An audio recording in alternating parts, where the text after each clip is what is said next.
are you doing? I'm good. Thanks for having me on, Tim. I'm looking forward to this.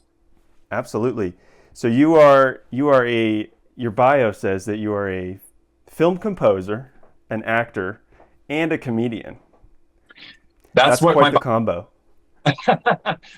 whether that's entirely true is going to be up to you guys. But yeah, those are three of my main things that I do. Yeah. All right. So I always start these podcasts out with a question. What was the last movie that you watched and why? Wow. Jump Okay. scare you.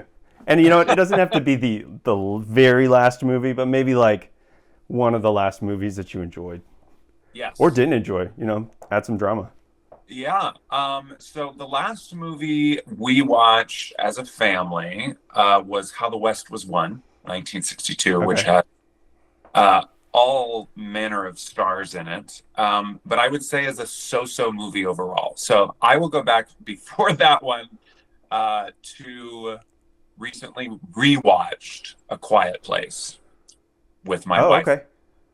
And to me, that is one of the when people ask me about that film, I always say it's the most family. It's not necessarily family friendly, but it's the most family centric like thriller suspense movie I've probably seen. Like the Yeah. theme of family and sticking together and self-sacrificing, all of that is so well done in that movie. And people who don't typically lean toward that genre probably could enjoy that film because it is so well done, so well shot, Yeah. so well acted. It's just super creative in an era of film that I would say, and many would say, creativity and originality is lacking. That was a very Yes. fresh story. Awesome. Yeah. I enjoyed that one as well. I watched it a couple of years ago, and yeah, it keeps you on the edge of your seat just because this I guess not the stakes, but like the way that they made it so that way everything's quiet all the time, and then Yes, like you feel like you're almost a part of it, and you have to also be quiet. so true. And the creative like nuances that they used in, for example, there's a, I'm not going to give too much away, but there is a deaf girl in it. And every time the camera is reading her perspective, all the sound drops out. Yes. And, Yeah. you know, it's a quiet movie anyway. And so you really notice when those moments of like, there's no sound whatsoever, they really stand out. And to me, yeah, it just ups the stakes the entire movie. And, um, you know, putting the wife, in a situation where not making any sound is almost impossible. Uh, Yes. Super creative. Yeah. That part always kills me. Like I can't handle this. I gotta I take a can't. break. Have you seen Project Hail Mary yet? I haven't, and I've heard so many good Mm-hmm. things about it. Have Yeah, you? I have. Yeah, that's a good one. And I would say catch it in theaters while you can because Yeah, that's a good experience. There's just I personally feel like there's just not that many movies worth seeing in theaters, yeah, either because they're like made for streaming or they're just garbage. To be fair, yeah. to be frank, but this one's like well made. It's paced well. It's um, feels like it's made for a big screen, Mhm. and even like we went like 2 or 3 nights ago, and it's been out for a while. The theater was packed, and it was everyone was there. They were excited to be there. The movie itself is good. It's a good story. It's a very simple premise. It doesn't get crazy. It doesn't get modern or woke or anything. It's telling its Covered. story. It's doing what it needs to do, and it's Yeah. actually like I would say it's fairly family friendly. Mm. There are some things that are more mature themes, but it is fun, kind of upbeat, and yeah, I would take older kids to go see it. Um, but yeah, Okay. that's a good one. That's a good one. I'll It's put interesting. that on your radar. It's a good one to watch in theaters. I thought it was cool that Ryan Gosling, while he was doing press for this film, said to an audience that was screening it, he said, it's not your job to come to the theater. It's our job to make movies that make you want to come to the theater. That was his goal with this film. So it's cool to hear that it is one that people feel pretty compelled to watch in the theater. Yeah, 100%. Well, I want to hear a little bit about you. So we've already established all of your various careers, but I'm curious, how did you get started, and kind of like, how did your journey go that found you where you are now, basically? Yeah. So we have 3 hours, right, to talk. Yes, let's do this.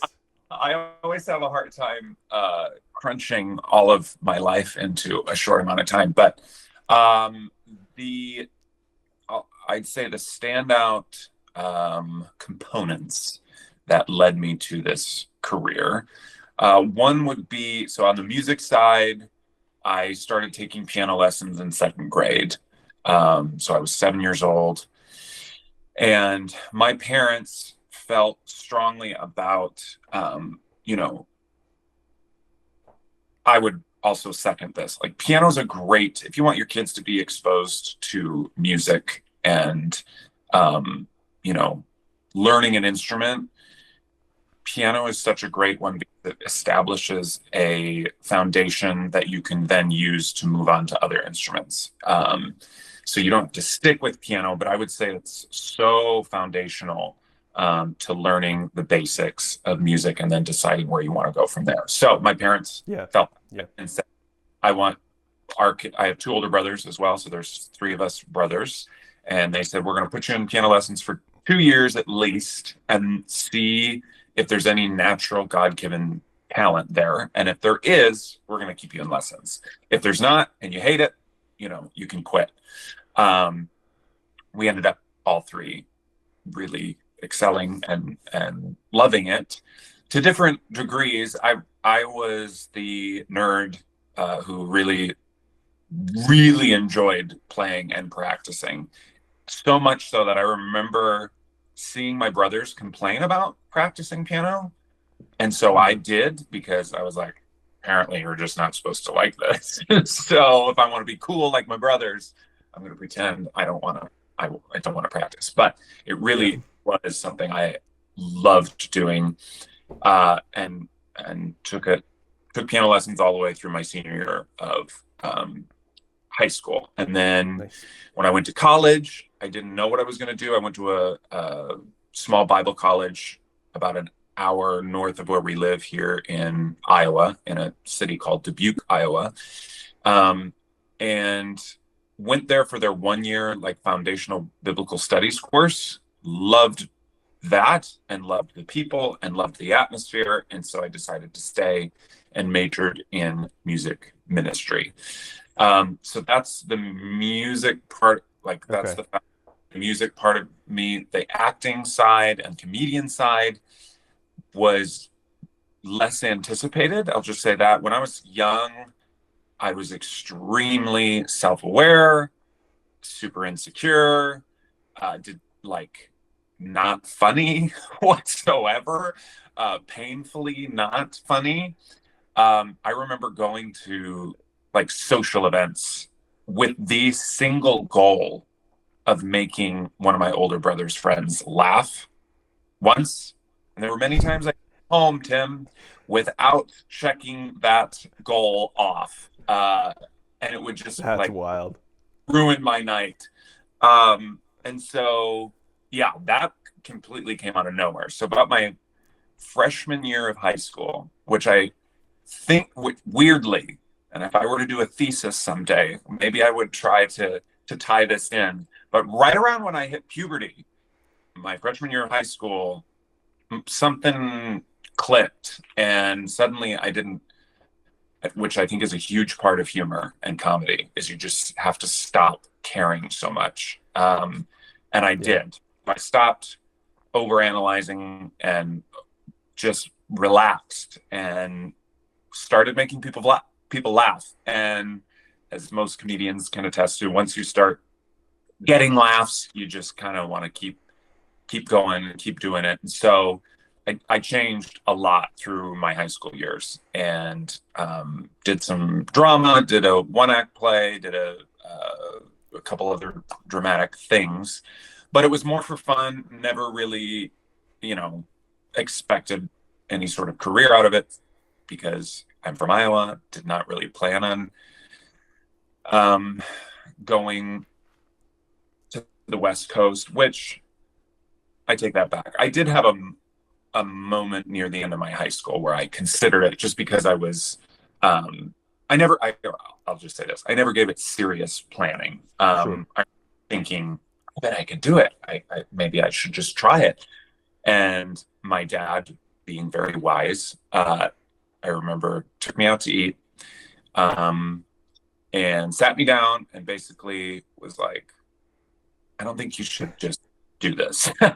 And he recommended why don't you just take a year? He didn't, to his credit, didn't like obliterate that dream. He just said, why don't you take a year, give it some thought, go study the Bible, and then decide what you want to do, which was great. So then I went to college, again, majored in music ministry, did some dramatic things there. Every year we did this crazy event called Winterfest, where there were tons of school-wide games and plays, and so I played Sherlock Holmes my sophomore year. So fun. So I kept that part of me active and alive. So after I graduated, got married, right out, like 3 months after graduated, met her at the college I went to, Tabby, and we moved to a town of 600 people. Tim, it wasn't even a town. It was called a village. The village of Thompson, Illinois. All that was there was, and still is, a federal prison in the middle of nowhere. Yeah. So we were neighbors with convicts, which was a nice, fun season. And see, it all adds to the comedy. We lived in a 2-level apartment that was a house that once was a funeral parlor. So a converted funeral parlor into an apartment. We lived in that because I got a job with an entrepreneur right out of college, which was not really in my field of interest, but it was a job. Sure. And I was married. And so I worked for him for like 6 years. I worked in a shipping department for him initially, and then he built a cafe where I became a barista and worked in food service. And then he created an audio production company doing audio drama, which I love audio drama. Yeah. Grew up on Adventures in Odyssey. And so he did that, and I became a producer for that at the tail end of my career there. So again, got to do some creative, dramatic work doing that, which was such a fun season. We go over to London to record these dramas for like 2 weeks at a time, and I loved it. Absolutely loved that era. Composing wise, so I'm trying to tagline these. Tagline them? No. Put them side by side. So composing, I pitched to this entrepreneur I worked for. I did not have money to start a studio. So I've got my studio back here with a keyboard and all the programs, and did not have money for it, but knew I wanted to do this kind of thing. So I pitched to him, wrote it all out, price of every piece of equipment I would need, and just said, hey, if I write music for you indefinitely, for all of your like entrepreneurial endeavors, will you fund my first studio? And he did. He's like, yeah, go buy all the equipment. So I bought it, put it in the basement of our apartment complex, and just learned. Like, I didn't go to school for it. I took 1 semester of composition, not like digital production or anything like that. Sure. Yeah. So I got a good foundation, but all of it was just sitting down there for hours and hours and figuring out how the program worked and trying to get my sound to be more realistic and my wife would just sit down there and read a book, and uh, it was some sweet years in that Yeah. era. But a lot of free work, working at night, Hmm. late after my job, and trying to network and connect with people, and uh, that part was hard. And that's the season of life where you can do it. Like I Yeah. was, I was a younger man, Tim, able to stay up later and get up earlier and live off less sleep.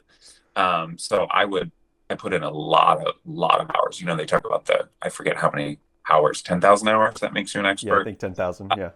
I probably was up in that range in all of my endeavors. So long story short, well, it's already long. Long story long. I went to a number of different jobs after that, and ended up being sponsored. This doesn't happen every day, but I worked for a manufacturing company in a season of my life where I just needed work. Hmm. ASAP. And it was we mailboxes and things like that. So as a creative person, that was a difficult job, doing like 4 hours of the same ding ding ding ding Yep. assembly line.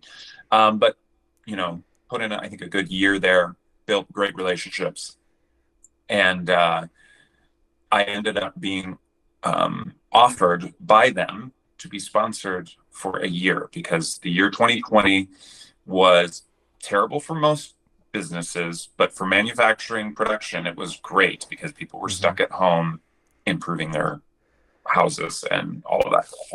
So they had an exceptional year, and they decided they wanted to invest the excess into people in the community that were doing what they thought was meaningful and impactful work. Yeah. Christian company, so very outspoken about that. They approached me and said, "Hey, we know you've been just taking jobs and working on the side, doing these other things that we think you can do really, really well, and you just need that little push in to be able to just really take roots and make it your full-time job." So 2021 March, they put me on salary for a year just to do what I love to do. Wow. And so that was the year I was able to make this studio and really dive headlong into it. And so by the following year, 2022, took the leap and started doing it full time. That's amazing that they would do that. Yeah, And rare. what was it, just they were just solely like investing in you as a creator, like there was nothing like, oh, and then after so many, wow.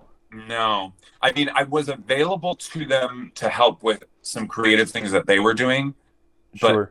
the amount of time that I spent doing that was minimal. And they made it very clear that's not why we're putting you on salary. We want you to have the freedom and the bandwidth to work on what you want to work on.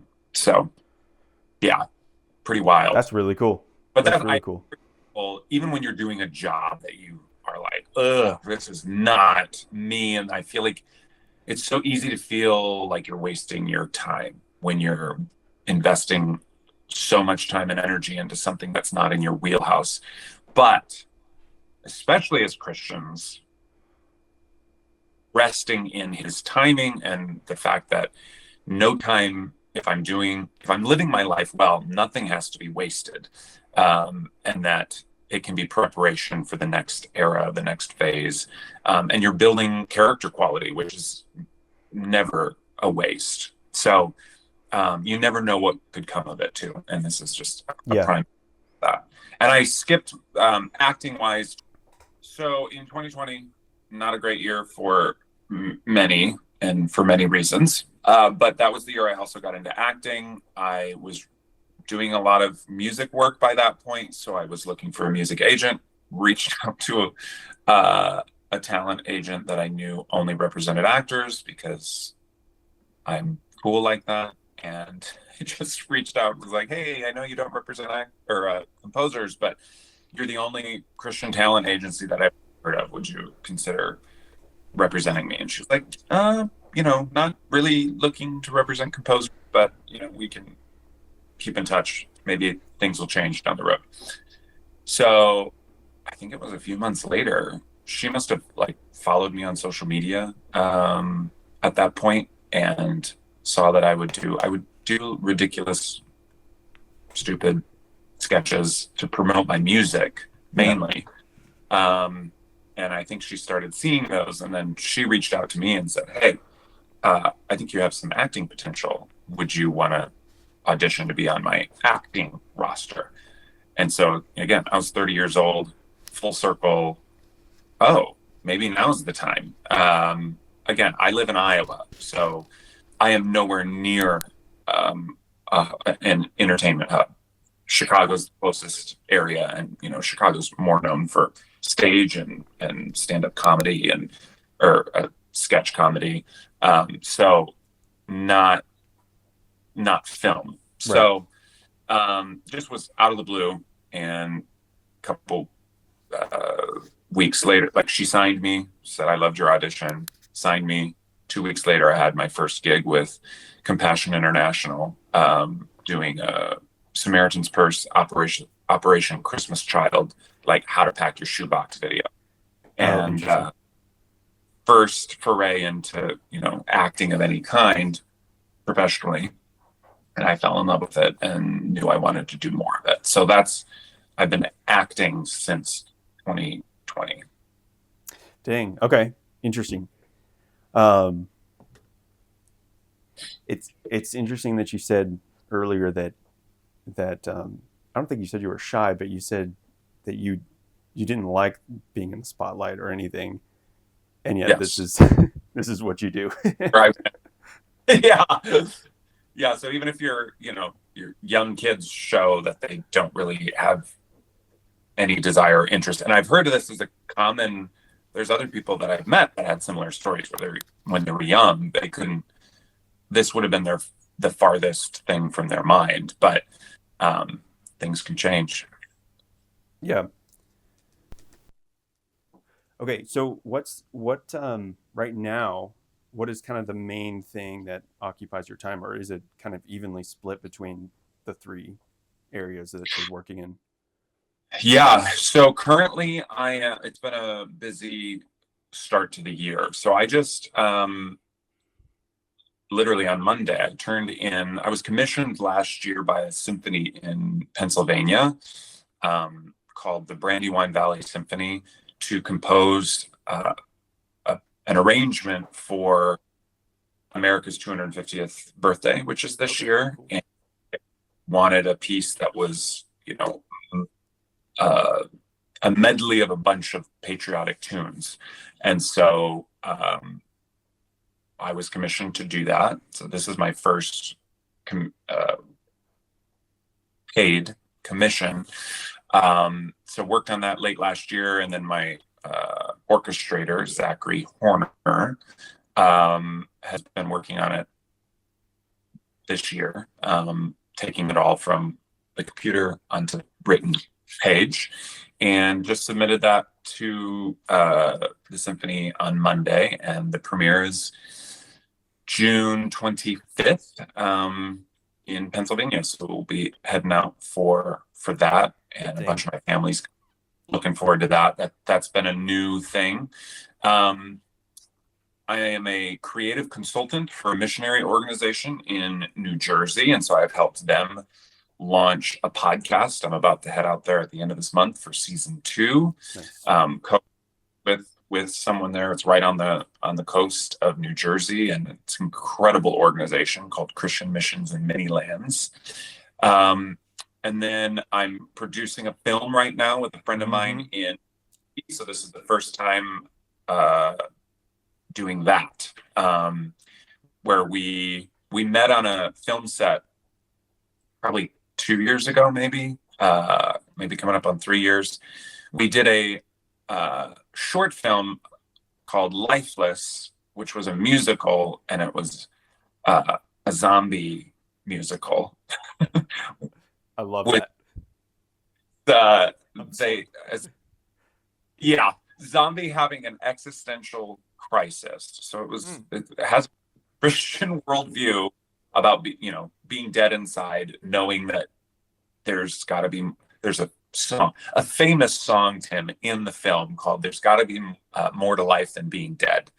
And it was creative. It was a lot of fun. Worked with some very talented people, Victoria Jackson and Brad Stein, and then this guy, Josh Mancuso, who I met. We literally were on set together one night and just really hit it off. He does comedy. He does a lot of sports comedy, specifically about the SEC. And he has a huge following. So we hit it off, kept in touch a little bit, and then late 2024, he reached out to me and just said, "Hey, let's make a movie together. Let's figure out how to just do it. We don't know how to do it, but let's do it." So we met weekly. We have met weekly since then, pretty much. I mean, he's in Tennessee, so we meet via Google Meet. Yeah. But we came up with 10 story ideas, narrowed it down to 5, and then narrowed it down to our top pick, which was a movie about travel baseball and how insane the world of travel baseball is. And so we are now in the 3rd revision of the script. We are having conversations with producers and production companies, and have a lead investor on the project already. And so things are moving, and our goal is to shoot by the end of the year. And it's like a throwback to 90s sports movies. Like, we really want to feel nostalgic. It has heart. It's about 2 brothers. We play the 2 brothers. Nice. And laugh out loud funny, which it's, and obviously I'm biased, but I've read a fair amount of scripts, and it's hard to make someone laugh out loud with a script. Yeah.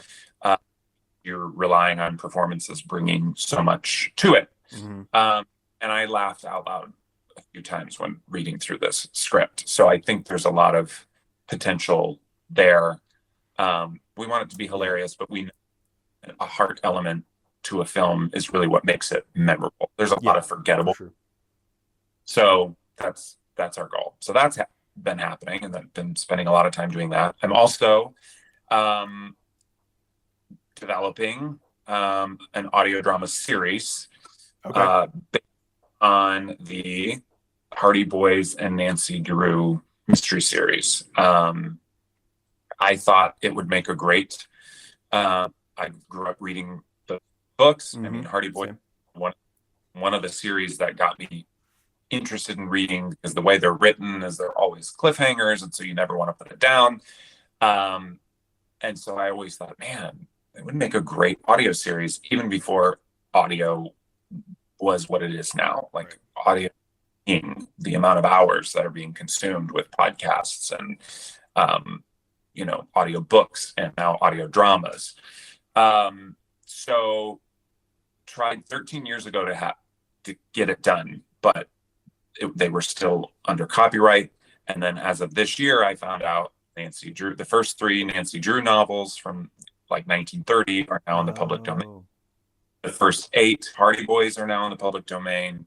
So I jumped on it, made a pitch deck, came up, got some of my old audio drama peeps together to put together a demo that we just finished last week. And so now I'm actively pitching it to companies who are considering producing it. So that has been a fun thing that has required a ton of work too. So no doubt.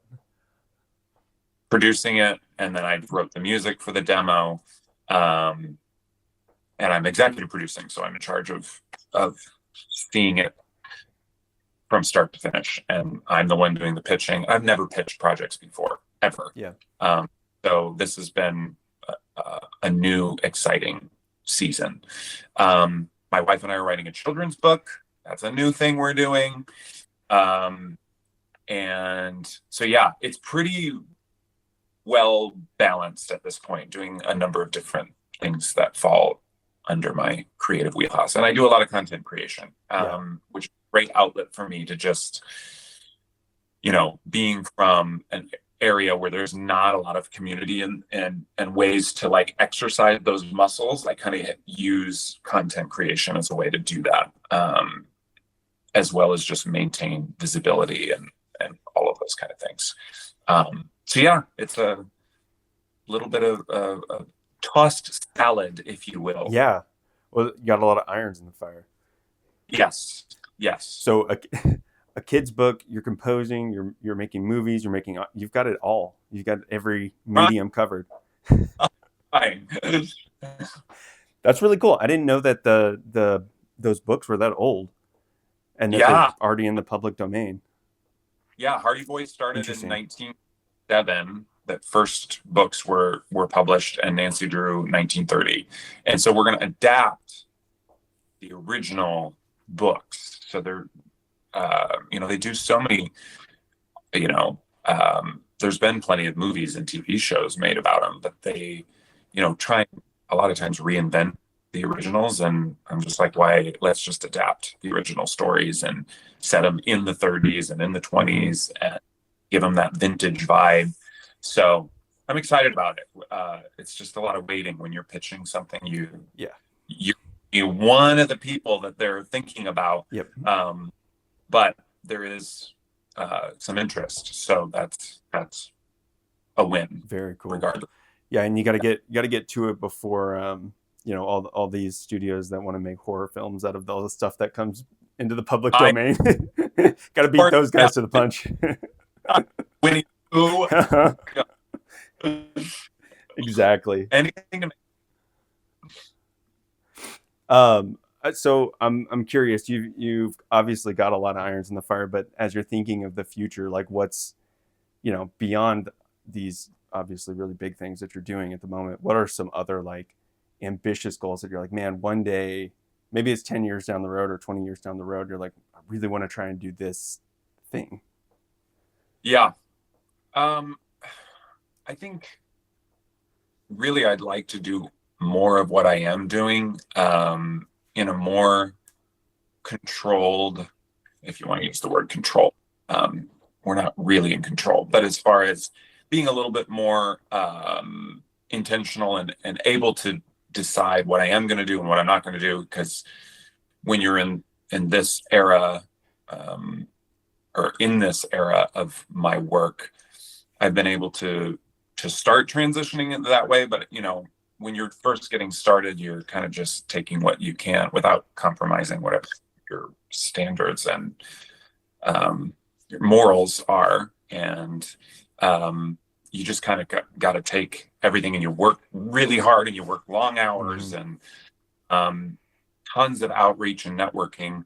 But I'd love to be in a position down the road where I'm creating the type of content that I feel called to make and can be involved from the top to the bottom. Like I love with this film we're working on, I'm producing, but I'm also going to play one of the lead roles and write the music for it. So it's kind of bringing in all of my interests into one story that I really, really like, rather than I'll act in this movie and score for this movie. And I'd really like to focus my efforts. And ideally, I love helping other people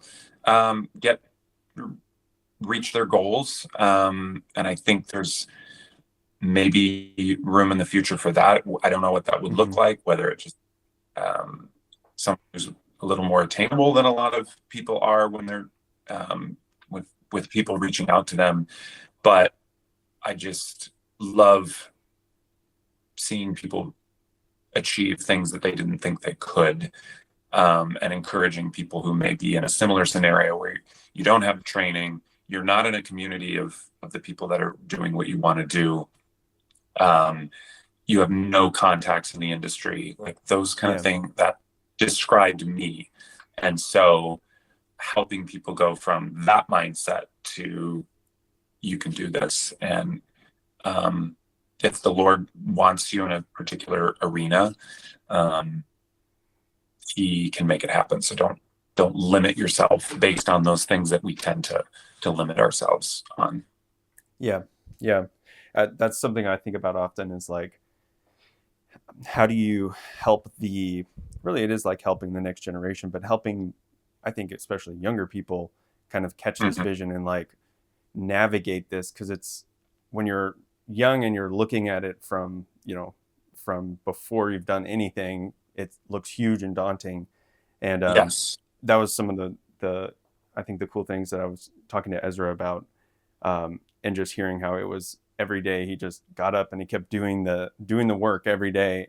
And it sounds Hmm. similar to your story where you're just getting up and you're doing it and you're working hard and you're staying up late and you're trying to Yep. connect with people. But I mean, anything you would add to that if you were talking to somebody who's just at the beginning of their journey in creative work, or they're just thinking about it even and they feel maybe like this is a calling or something and they're trying to explore that. What would Yeah. you say to someone like that?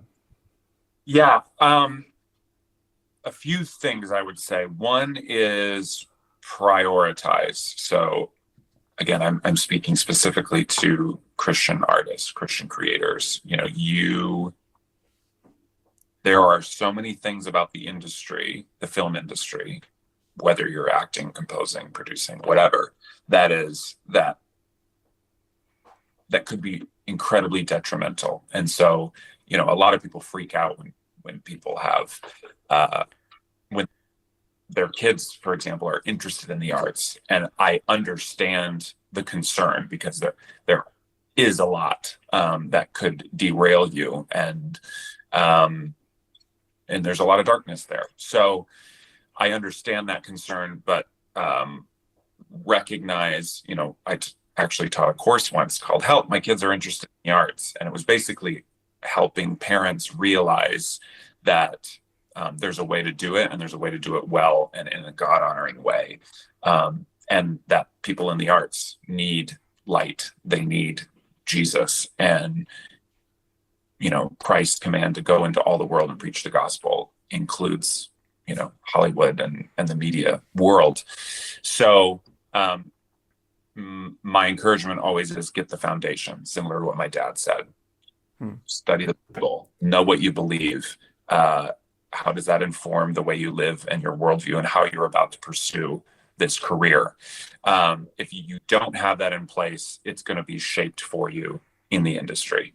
So that's number one. Prioritize your relationship with Christ and with your peeps, with your family, with your friends, because those are going to be essential to helping you as you move forward and grounding you.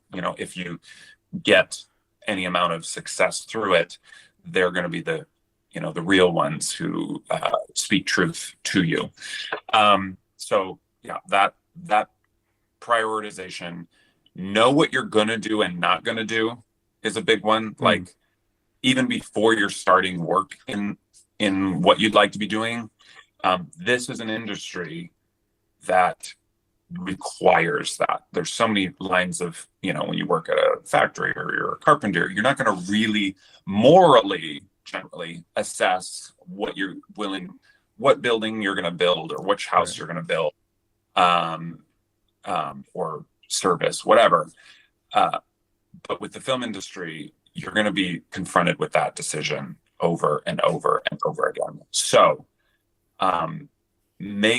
write it down. This is what I'm willing to do or not willing to do. Here's my criteria. And then you don't have to make a bunch of little decisions. It's literally you take an offer that you get, filter it through those guidelines. And if it doesn't fit, then it needs to go. And I've had some scenarios. I learned that because I didn't have that in place when I was first starting out. And it led to some very difficult circumstances. So have those in place. And then lastly, do the work. Start working right now, whatever you can do. It's easy to say, well, there's no opportunities. Well, there really is often many opportunities to it. And I would especially say now with social media, if you are an actor and you're in the middle of nowhere, you can create your own little dramatic sketches and and get on acting websites. You can, like Actors Access, you can create an account without representation and start auditioning for roles, and just get practice. It's super helpful to have representation. It's not essential. You want to be a composer, sit down at the piano for hours and write your own stuff. And with that, paired with that, do the work and reach out to people that are doing the work that you want to be doing, people that you know or not know, that you want to know, that you would trust and would consider maybe coming alongside you as a mentor of sorts. I did that very early on in my composing career, and it was absolutely invaluable. And you will be shocked how many people are willing to take time to speak with you, even A-list composers, and other, directors, second ADs, whatever your area of interest is. Reach out to those people and ask for 15, 20 minutes of their time, chat with them, get to know them, ask for advice. The Bible says, in a multitude of counselors, there is wisdom. So you want to get better, you want to learn, surround yourself with the people that are doing really, really good work. Because I think what can happen is you're excited and you just surround yourself with people that maybe don't excel, but they're accessible. Yeah. So you're not shooting for the stars and getting the people that have the most experience and the most wisdom to share with you. And I remember a really standout scene for me, moment in my life. I went out to LA for some meetings, and I asked to meet with a composer named Bill Ross, and he is the orchestrator. He's a composer as well, but the orchestrator for a lot of John Williams music and films. And I asked if I could have a meeting with him, and met him at his home studio. And his assistant, his front desk person said, you have 15 minutes, okay, and then you gotta be out. So I went in, ended up spending 45 minutes with him, and as I was leaving, I just thanked him profusely for making time for me. And he said, Aaron, whenever I get asked to help young composers such as yourself, I think of my own sons. He said, I think he said he had 2 sons. I said, if they were interested in some sort of, use carpentry, for example, and they had the opportunity to meet one of the best carpenters in the country, I would want that carpenter to spend some time with my son. He said, I know you're somebody's son. And so I use that I try to talk to as many young composers as I can and make time, because I would want that for my own sons. And that's just an example of someone who's doing literally the biggest films that are coming out, and making time, extra time, for a kid from Iowa who had very, very little experience at the time. Yeah. And I still am in touch with him to this day. So dream big, reach out to the people that you think are out of your reach, because they might. Yeah, 100%. That's fascinating. That's really cool. Yeah, I've found that people are pretty willing to talk at the very least. And my old boss used to say, if you want advice, ask for a job. If you want a job, ask for advice, which is pretty interesting. That is such a good quote. Yeah. Well, we're coming up here on an hour, but I'm curious too, as someone who works in faith-based media and writing and directing and stuff, how does God fit into your art? If that even is a valid question, if God can fit into anything, but how do you, as a believer, how do you approach that in terms of the balance between, making good art just for the sake of making good art, or just, trying to propagate your faith is the only word that I can think of right now. Great question. I am a firm believer in you know, beauty and art is of God. And so obviously it can be twisted and it can be used very effectively by the enemy. But at its core, so much of the creative process is a reflection of God's creativity.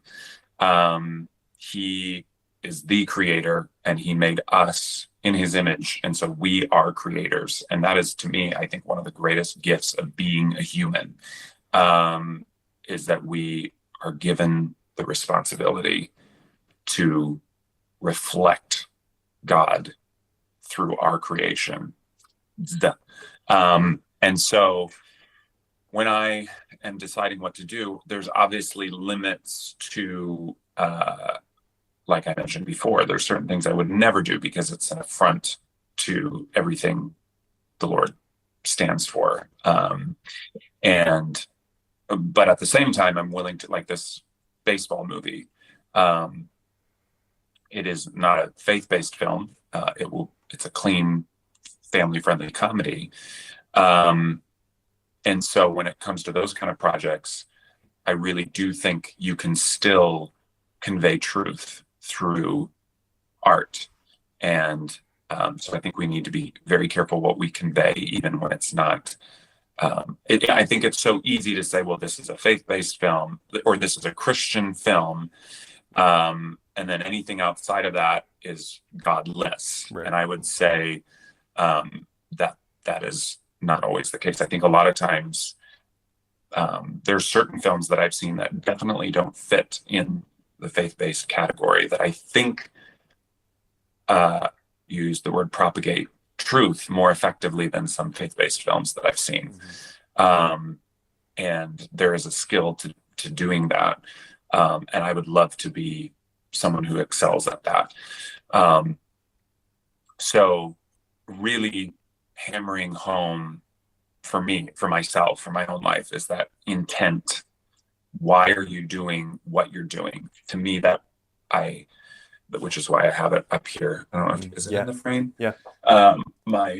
Right above my desk, it says Soli Deo Gloria, which means for the glory of God alone. And that's Bach is one of my favorite composers. And I just love the way he lived his life, but the impact that he had on other composers who were living godless existence at the time. They still look to Bach as like, no one did it better than Bach. You ask all of the greats that everybody knows, they would say, if you want to study music, study Bach. And I don't think it's any coincidence that he was the most, I would say, from my perspective, from my understanding of music history, the most outspoken about why he did what he did. Not everything he wrote was sacred music, but everything he wrote,